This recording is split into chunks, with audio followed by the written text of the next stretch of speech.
हर हर महादेव दोस्तों। उत्तराखंड के 4 धाम गंगोत्री, यमुनोत्री, केदारनाथ और बद्रीनाथ धाम है, जिनकी कपाट अक्षय तृतीया के दिन खुलना शुरू हो जाता है हर साल। तो ऐसे में सभी श्रद्धालुओं को इन 4 धामों के बारे में बहुत कुछ ऐसे बातें नहीं पता है, जिसके बारे में उनको जानना जरूरी होता है। तो आज की इस वीडियो में मैं आप लोगों को उत्तराखंड के 4 धामों में से एक धाम गंगोत्री धाम के बारे में बताने वाली हूँ। गंगोत्री धाम न केवल 4 धामों में से एक है, बल्कि इसका पौराणिक, ऐतिहासिक और वैज्ञानिक महत्व भी अत्यधिक है। गंगोत्री धाम उत्तराखंड के उत्तरकाशी जिले में स्थित है और यह गंगा नदी का उद्गम स्थल माना जाता है। यहाँ पर माँ गंगा की पवित्र मूर्ति स्थापित है और यह जगह हिंदू धर्म के सबसे पवित्र तीर्थ स्थलों में से एक है। लेकिन क्या आप जानते हैं कि असली गंगा नदी का उद्गम स्थल गंगोत्री से कुछ किलोमीटर आगे गोमुख ग्लेशियर में है। पौराणिक कथा के अनुसार भगीरथी ने अपने पूर्वजों के उद्धार के लिए कठोर तपस्या की थी, जिससे प्रसन्न होकर भगवान शिव ने गंगा को पृथ्वी पर आने की अनुमति दी। लेकिन गंगा का प्रवाह इतना प्रचंड था कि अगर उसे सीधे पृथ्वी पर गिरने दिया जाता तो प्रलय आ जाती। इसीलिए भगवान शिव ने अपनी जटाओं में गंगा को रोककर धीरे धीरे उसे बहने दिया। यही कारण है कि गंगोत्री धाम को गंगा का आध्यात्मिक जन्म स्थल कहा जाता है। दोस्तों, प्राचीन समय में गंगोत्री में मंदिर नहीं हुआ करता था। उस समय यहाँ के पुजारी गंगा धारा की पूजा किया करते थे। कालांतर में एक गोरखा कमांडर अमर सिंह थामा ने 18वीं शताब्दी में इसी गंगोत्री में मां गंगा के मंदिर का निर्माण करवाया था। आगे चलकर जब यह मंदिर पूरा तहस नहस हो गया, तब 20वीं सदी में जयपुर के राजा माधव सिंह द्वितीय ने इस मंदिर का पुनर्निर्माण करवाया था। गंगोत्री धाम उत्तराखंड राज्य के उत्तरकाशी जिले में स्थित है। यह हर वर्ष मई से लेकर अक्टूबर के बीच में ही खुलता है। जिस प्रकार यमुनोत्री के कपाट भाई दूज के दिन बंद हो जाता है, उसी प्रकार गंगोत्री के भी कपाट दीपावली पर बंद हो जाते हैं। इसके बाद गंगोत्री के कपाट भी यमुनोत्री की तरह ही अक्षय तृतीया के दिन वापस खोले जाते हैं। शरद ऋतु के समय मां गंगा की मूर्ति की पूजा गंगोत्री से 18 किलोमीटर दूर स्थित मुकवा नामक गांव में की जाती है।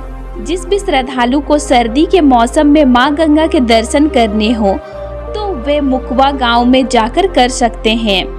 गंगोत्री से लगभग 50 किलोमीटर पहले गंगनानी नामक एक कस्बा पड़ता है। इस स्थान पर गर्म पानी का कुंड है।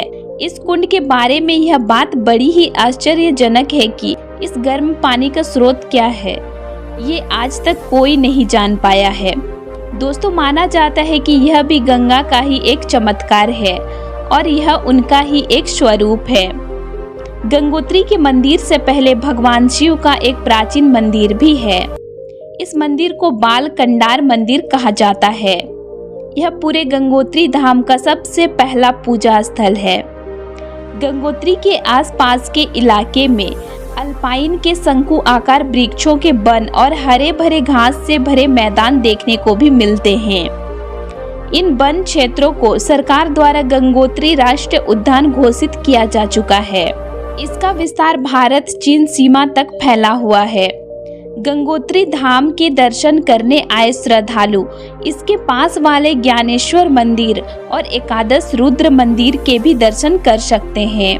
गंगोत्री से ही एक छोटा सा रास्ता पांडव गुफा की ओर गया हुआ है। यह भारत की सबसे बड़ी महाकाव्य महाभारत में वर्णित पांडवों का आराधना स्थल है। दोस्तों, गंगा हमारे देश की सबसे पवित्र नदी है। इसके जल को अमृत के समान माना गया है।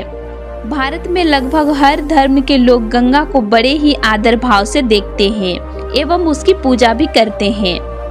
सनातन संस्कृति में गंगा को नदीतम माना गया है, यानी कि नदियों में नदी पृथ्वी की सबसे पवित्र नदी। इसीलिए तो हमारे यहाँ पर लोग गीतों में भी गाते हैं कि गंगा तेरी पानी अमृत, झरझर बहता जाए, युग युग से इस देश की धरी तुझसे जीवन पाए। दोस्तों, हिंदुओं में किसी भी भगवान, देवता आदि की पूजा क्यों न हो, बिना गंगा जल के वो संपन्न नहीं हो सकती। संक्षिप्त में कहा जाए तो भारतीय संस्कृति में मानव के जीवन से लेकर मृत्यु तक गंगा जल उसके संपूर्ण जीवन से जुड़ा हुआ है।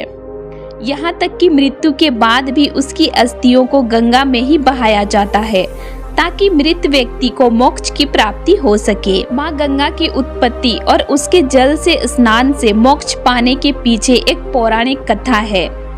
तो चलिए अब हम जानते हैं उस कथा के बारे में। गंगोत्री से जुड़ी पौराणिक कथा। दोस्तों, पौराणिक कथाओं के अनुसार सत्य युग काल में एक महान प्रतापी राजा सगर हुआ करते थे। राजा सगर के 60,001 पुत्र थे और उनके यह पुत्र बहुत ही क्रूर प्रवृत्ति के थे। राजा सगर उनके पुत्रों के इन व्यवहार से बहुत परेशान रहते थे। एक दिन महर्षि नारद ने उन्हें समस्या का हल सुलझाया और कहा कि राजन, आप एक अश्वमेघ यज्ञ करवाइए, उससे आपके पुत्रों को सद्बुद्धि प्राप्त हो जाएगी। राजा सगर ने अश्वमेघ यज्ञ का आयोजन करवाया। यज्ञ शुरू ही हुआ था कि इसका प्रभाव देखकर इंद्रदेव का मन घबराने लगा। इंद्र को यह डर सताने लगा कि यदि यह अश्वमेघ यज्ञ सफलतापूर्वक संपन्न हो गया तो कहीं राजा सगर अपने पुत्रों के साथ मिलकर इंद्रलोक पर आक्रमण न कर दे। इंद्र का सिंहासन डोलने लगा। इससे घबराकर इंद्र ने यज्ञ का घोड़ा भगवान विष्णु के अवतार कहे जाने वाले कपिल मुनि के आश्रम में ले जाकर बांध दिया। उसके बाद जब राजा सगर के 60,000 पुत्र घोड़े को ढूंढते हुए कपिल मुनि के आश्रम में पहुंचे तो आश्रम में घोड़े को बंधा देखकर ऋषभ कपिल मुनि को अपशब्द कहने लगे। इससे कपिल मुनि का ध्यान भंग हो गया और कपिल मुनि को अत्यधिक क्रोध आ गया। क्रोधित कपिल मुनि के निगाहें जैसे ही सगर के 60,000 पुत्रों पर पड़ी तो वे सब के सब उसी जगह पर जलकर भस्म हो गए। इसके बाद राजा सगर के आखिरी पुत्र अपने 60,000 भाइयों को ढूंढता हुआ कपिल मुनि के आश्रम पहुंचा तो अपने भाइयों की राख और कपिल मुनि को क्रोध देखकर वो घबरा गया। डर से कांपते हुए वे कपिल मुनि के चरणों में गिर गया और उनसे क्षमा याचना करने लगा। जब कपिल मुनि का क्रोध शांत हुआ तो उसने उनसे अपने भाइयों की मुक्ति का उपाय पूछा। तब कपिल मुनि ने उपाय बताते हुए कहा कि भविष्य में तुम्हारे खानदान में राजा भगीरथ नाम का एक राजा होगा और वह अपने कठिन तपस्या से माँ गंगा को पृथ्वी पर लाएगा। जब माँ गंगा यहाँ से गुजरेंगी तो उनके जल के स्पर्श मात्र से ही तुम्हारे भाइयों का कल्याण हो जाएगा। आगे चलकर जब राजा भागीरथ ने अपने तपस्या के माध्यम से माँ गंगा को पृथ्वी पर आने का आग्रह किया तो भागीरथ के आग्रह पर गंगा जी धरती पर आने के लिए तैयार तो हो गई, परंतु उनका वेग या गति इतना तेज था कि अगर वो सीधा पृथ्वी पर उतरती हैं तो वे अपने प्रचंड वेग के कारण पृथ्वी का सीना चीरते हुए सीधा पाताल लोक में प्रवेश कर जाती है। जब भागीरथी ने उसका उपाय खोजा तो उन्हें पता चला कि माँ गंगा के वेग को भगवान शिव के सिवाय और कोई भी नियंत्रित नहीं कर सकता। इसके बाद भागीरथ ने भगवान शिव की तपस्या आरंभ कर दी और उन्हें अपने कठोर तप से प्रसन्न भी किया।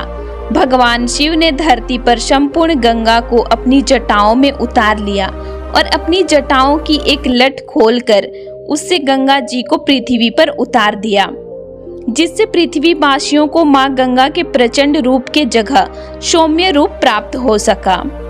जिस जगह पर मां गंगा भगवान शिव के लट के सहारे पृथ्वी पर उतरती थी उस स्थान को ही आगे चलकर गंगोत्री कहा जाने लगा। गंगा हिमालय के सबसे बड़े ग्लेशियर में से एक गोमुख ग्लेशियर से निकलती है। गोमुख गंगोत्री से 18 किलोमीटर की दूरी पर पड़ता है।